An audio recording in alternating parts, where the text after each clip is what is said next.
Yes, sir. Yes, sir.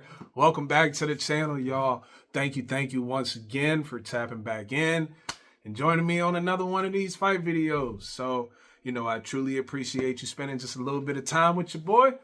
We're going to dive into the action here very soon. But before we get started, got to handle business first. We are powered by our good friends at DNS Cleaning. So if you're in the Hampton Roads, Virginia area and you need cleaners, those are the people that you want to tap in with, whether it's move outs, whether it's if you have a business, if you have an Airbnb, you need someone to kind of keep things in order in between vacationers. Those are the people that you want. So feel free to reach out to me. I can get you all the information that you need, or feel free to reach out to them yourself. They are on Facebook. They're on Instagram.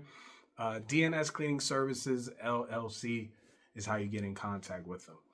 Also, there are sponsorship opportunities that are available for you guys as well. So feel free to send me an email. Feel free to send us a private message. And we're always down to talk business, always open for collaborations, all that good stuff. So definitely reach out to us. I think we got everything covered. Yes. Okay. That takes care of everything. Now let's get to the fun stuff. Okay, so the main card kicked off with Shakhram Giyasov getting the 4th round stoppage. Okay, so he's still undefeated. Shakhram, he's in a good spot in the welterweight division, right? He's sitting undefeated. Obviously, we have the champions with Ennis, who we'll talk about later, Brian Norman and Mario Barrios, and I think that situation with those three in the belts might be a situation on its own for a little while. So I think Giyasov might just have to just kind of kick back and just wait his turn. And I think he's perfectly okay with doing that. As long as he wins, he'll get his shot at some point. And he made a statement, y'all. I thought that knockout, the way the fight was going, I thought the knockout was going to happen a little sooner than what it did. But 4th round stoppage, like you can't hate on that. You can't throw shade on that at all. So Giyasov definitely got the job done. And I'm sure, as you all know, if you saw the post-fight interview, he was just so emotional with the loss of his daughter. As many of you, I'm sure, know already, his daughter unfortunately passed away. So Giyasov was fighting with a heavy heart. There was talk of him possibly not going through with the fight, with good reason. Losing a child has got to be, I'm a parent myself, losing a child has got to be one of the worst pains that you can feel. So I don't even want to imagine what that pain is like, but I can only imagine just the amount of emotion that he was dealing with, and he was able to pull through and he got the win, and he's in a good spot. So I certainly hope that a world title shot is in his future at some point. Like we said, I think the belts are going to be tied up for a little bit with Ennis and Barrios and Norman Jr. But Giyasov is in a good spot. I'll for sure be rooting for him. Like I said, with that story, me being a parent, it can't help but get to you.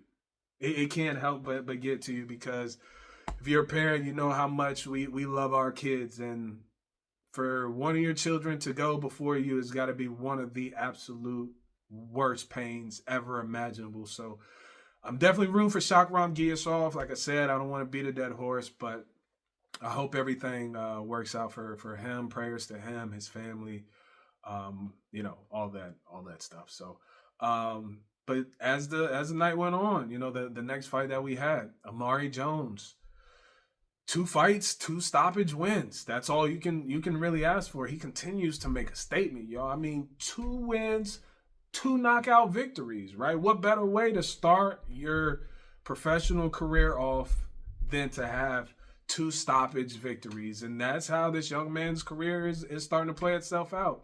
And with his first fight being a 2nd round win and his second fight being a 1st round win, he's only gotten 3 rounds in 2 fights. So it wouldn't surprise me to see him back in the ring in just a couple weeks. To be honest with you, maybe June or July to keep him active. Because Matchroom does an amazing job with keeping their young prospects active. So it would not surprise me at all to see Omari Jones right back in the ring in just a couple weeks.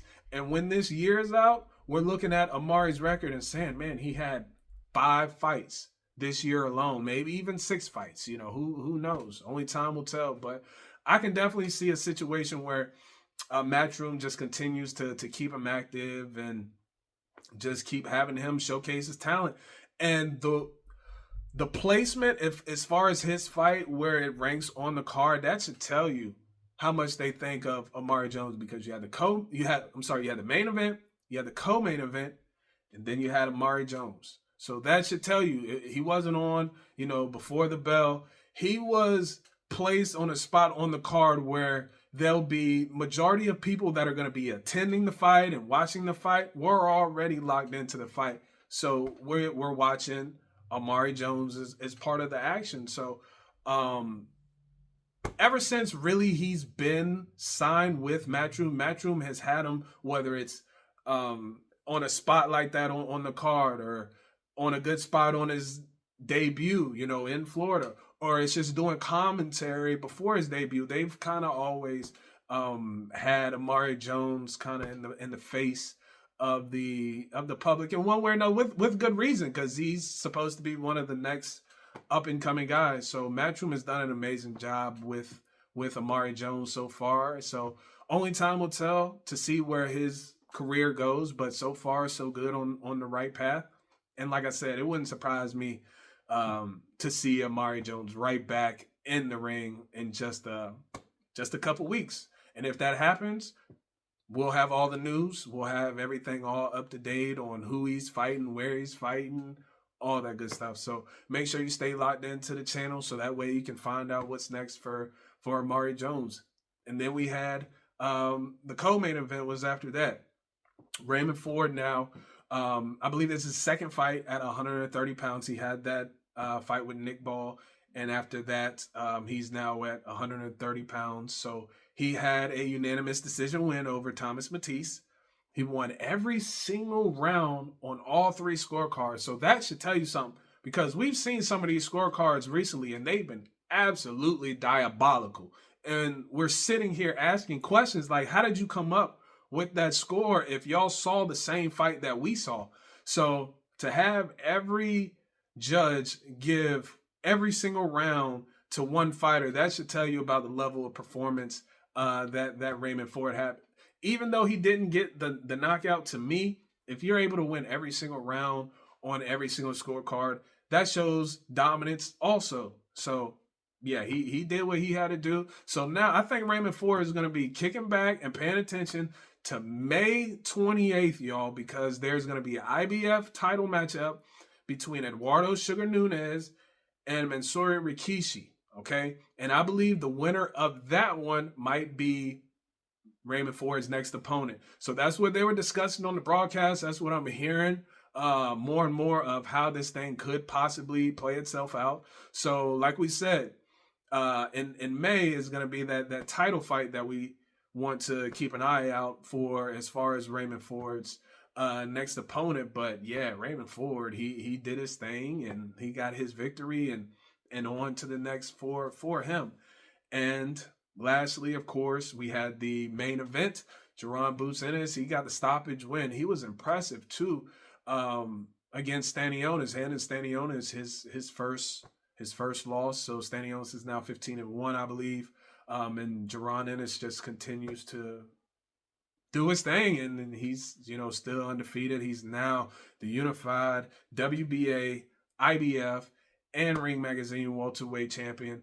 So now, if we're talking about what's next for Boots, right? So we got one door over here, which is unification. Okay, so if we're gonna take the unification route, then that means Brian Norman and Mario Barrios is in a situation now. So that in itself could play itself out multiple ways, right? Because Boots could say, I'll fight Brian Norman right now, or I'll fight Mario Barrios right now. And hopefully capture one of their titles. He can go that route. Or Brian Norman might say, you know what, I'll fight Mario Barrios, and the winner of that can fight Jaron Ennis for all, all 4 titles. So that situation, that door, as I presented it, right, it can play out all kinds of different ways, which I'm there for if he decides that he wants to do that. And then we have another door, which is 154 pounds, because y'all know he tried to make the fight with Brian Norman Jr. before, but it didn't happen, right? So what if they're negotiating and they're getting to a point where they're like, the only reason why we're still at 147 is to be undisputed, and that may not happen, or may not happen in the time period that we want it to. So now let's open this other door and let's go to 154, right? So you got guys like Virgil Ortiz. He tried to make a fight with Virgil Ortiz before. That didn't happen. So it's like, okay, so let's try that door now. So like there's options for Boots to take at this point. It's like, okay, option A, 147, and then second option is 154. But either option, sign me up, y'all. Whether it's the unification, I can see a Brian Norman fight, I'm cool with that. Or if you 154, which is starting to become a very, very stacked division when you talk about guys like Sebastian Fedor, Xander Zayas, Tim Zhu, Keith Thurman's there now. Terrence Crawford is going to be moving up, but there's just so many guys that Bakram.